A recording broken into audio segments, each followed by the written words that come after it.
Hi, algebra students. At this point, up through lesson 3 in Unit 1, we have been working primarily with expressions. At the beginning, we talked a little bit about the difference between equations and expressions, but most of our work has been with expressions. And so today, we start moving on towards equations. We're doing a lot of similar things, except that now, instead of expressions, we have equations, which you guys know they have an equal sign. So an equation has expressions on both sides of an equal sign. And the primary thing I want you to know about equations is, again, number one, that we solve equations. We evaluated and simplified expressions, but now we would solve equations. And also that when we plug in a number, okay, it is either a solution or not a solution. Okay, so it can't be both. Okay, but that's what happens when we are given a number for our variable. If we plug those in, it either makes it true or false, and if it's true, it's a solution. If it's false, it's not a solution. One of the other big things that we're going to be working with today is inequalities, and you'll remember these. Inequalities is just a big fancy word for these guys. We have less than, greater than, less than or equal to, and greater than or equal to. If you grew up like I did, thinking that we were taught the alligator mouth method, the alligator mouth is hungry, so it always eats the bigger word. Well, you didn't really have any difference between less than and greater than because it just faced a certain way depending on which number was bigger.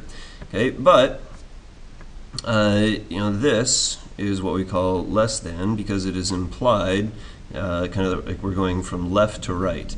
Okay, this is less than this, and this is be greater than because again we're going from left to right. This is greater than this. So think of it like you're reading a book. All right, now if we take a look at the I can statements for this lesson, we'll go back to the beginning here. We'll be writing equations for inequalities for real-life situations, and then determining whether a number is a solution to an inequality or an equation. Okay, so that's the two main ideas here. And so the first one, writing an equation from a sentence can be tricky for similar reasons to writing expressions. It's like we have to learn a whole new language, and if you're learning English on top of having to learn the algebra language, that can be extremely difficult. So we'll just give you some of those meanings here. The equal sign is obviously that symbol, and some of the associated words with equals be is basically just code word for equals, same as. Okay, these are all phrases or words that you need to associate with equal, and when you see those when you're writing an equation, well, that's where you would put it. Okay, so here we have the less than symbol, remember left to right that we were talking about earlier. And if you saw the phrase less than, of course, that would imply you needed to use this symbol. But one of the associated phrases that goes with less than is no more than. And this one can be a little tricky because you see the word more and you think greater, but it's no more than. It's the biggest it could possibly be. So everything would have to be less than that. And so this phrase no more than is associated with less than. Now there is one word that you need to be careful of, and that's less. when you just see less by itself, that does not mean less than. And so actually the phrase that you'd be looking for is less than. So if you see is less than, that refers to this. Less means subtract. So that's a very difficult thing to pick up, especially if English is not your first language. But is less than refers to this symbol. Just less, like 5 less 3, would be subtraction. Okay? So here is greater than refers to this symbol. And again, associated phrase would be no less than. So this would be a phrase that, if it's no less than this, well, that means all the solutions are greater than that. So it's greater than.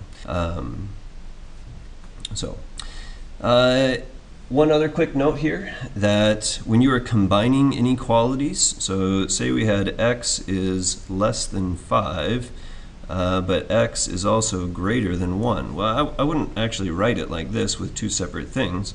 I would put it in one. It's called a compound inequality. So I would actually do this, and I'd say x is greater than 1, but x is less than 5. And that is how I would write it. Okay, make sure that your alligator mouths always kind of face to the right. It wouldn't be technically incorrect if you did it the other way, but we always do the smaller numbers on the left. So this is how we want to write it. Okay, and then again, here we mentioned it a little bit earlier, but when you substitute a number, it either makes the statement, think of an equation as a statement, true or false. And if it is true, that number is a solution. Okay, if you plug it in there and it makes it false, it is not a solution. And so this is a concept that we'll actually come back to over and over again throughout the year. All right, some examples for what you'll see here. We are going to write an equation or an inequality. So we're treating this a lot like we were with expressions.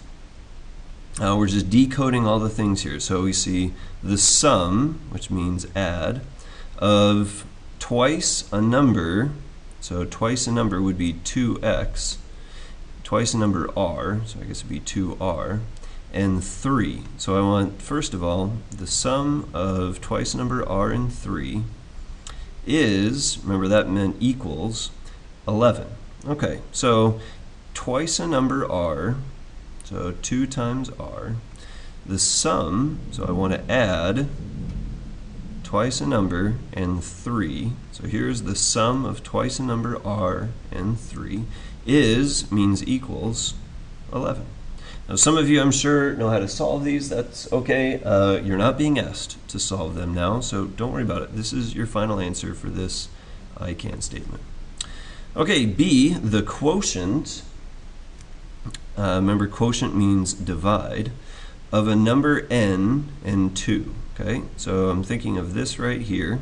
Okay, then I'm splitting up. Is at most. Remember, well, that wasn't one of the ones that was over here, but we might want to include that. So is at most. What does that mean? At most means the most could be with that. The solutions are less than or equal to that. Okay, and so is at most would be less than or equal to, and then we have 16. So we'll write it down here for part B. The quotient of a number n, n2, so here's the quotient, divide n and 2, is at most, which meaning this is less than or equal to 16. All right, last one here, C, a number Q is at least. Okay, so there's my kind of my middle thing, or my equal sign, or my inequality, is at least 5 and less than 17. Okay, so if I were to write these kind of separately, I could say Q is at least 5. So what does it mean at least? Well, it means that it's greater than or equal to. It's at least this. That means it's as small as it is. So all the numbers are bigger than that. 5, but it's also Q is less than, so that's just straight up less than 17. Okay, But again, if I have two of them, I want to put them together. And so that means I'm going to write that compound inequality with just the one variable. I want this to be greater than or equal to 5, but q is also less than 17. So it says the same thing, but it's more compact. All right. Last thing here, and that would be determining whether or not something was a solution to one of these. So, here, is this a solution or not? Well, if it makes this statement true when I plug it in, it is a solution. If not, it's not a solution. So we'll plug it in, just kind of like we would with an expression. I'm going to put a set of parentheses around it, and maybe I'll put a little question mark up here because I don't know that it equals 9 yet. I'm trying to find out if it equals 9. So I'll use the order of operations on the left. I multiply first, and so I have 24 minus 15. 24 minus 15 is 9. 9 equals 9. That is a true statement, and so it checks out. Yes, 5 is a solution. Okay, if I had wound up kind of coming to the end and I had something like 7 equals 9, well, 7 does not equal 9. That's a false statement. So no, that would not be a solution. All right, looking at the last one here, I have 4 plus 3p is greater than 19. Well, again, I'm going to plug this back in and see if it makes it a true statement. 3 times 5 greater than 19.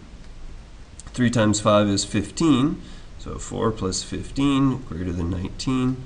Well, I get 19 is greater than 19. Is that true or false? Well, 19 is equal to 19, not greater than 19. So this winds up being a false statement, and I would therefore say no. All right, that takes us through learning to write equations and inequalities and determining whether or not a number is a solution. Next time, we will be taking a look at some famous formulas and how to use those.